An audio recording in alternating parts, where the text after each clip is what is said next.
Immediately upon receiving this letter, I will be conducting a thorough investigation and trying to figure out exactly what policies that I've instituted are being violated, and if I can narrow down which officer is believed to be violating these policies. Throughout the process, I need to maintain an open mind and try to figure out whether or not this could be a member of the public who has sent me this letter, or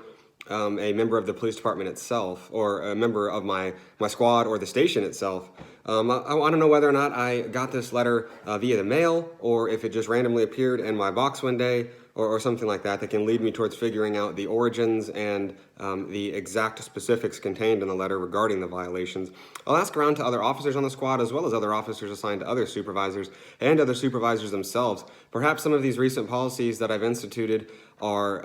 unpopular for various reasons, and other officers and supervisors can sort of let me know that what the feedback is that I've so far have not been aware of. I will notify my lieutenant that this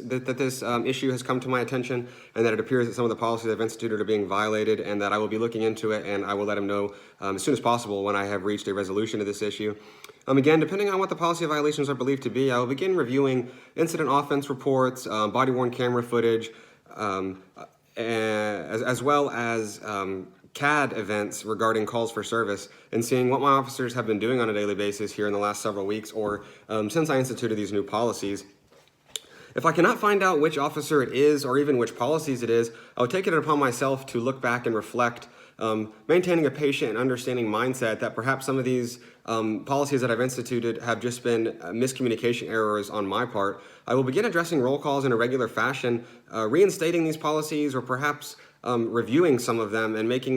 doing my best to make sure that all of my officers know that I believe that these policies are in the best interests of our squad in particular, but our department as a whole, and that if they just work with me and offer open feedback with me in a one-on-one manner, or even in a group squad meeting, I'd be more than happy and willing to listen to any suggestions as we move forward with these policies. If I can find out the officer who is believed to be violating policies, and it comes to my attention that in fact certain policies I've instituted have been violated, I will take it upon myself to immediately initiate a one-on-one meeting with this officer inside my office, where we can have a private, open communication. Depending on the severity of the violation, I may be forced to look into formal negative discipline, but at first I'm going to try to get to the officer side of it. Again, be patient, understanding as he reflects back on the policies themselves and his input and understanding regarding them. Again, if I cannot figure out exactly which officer it is, another resource I may be able to tap into could be our Employee Representative Council here at the station. Have they gotten any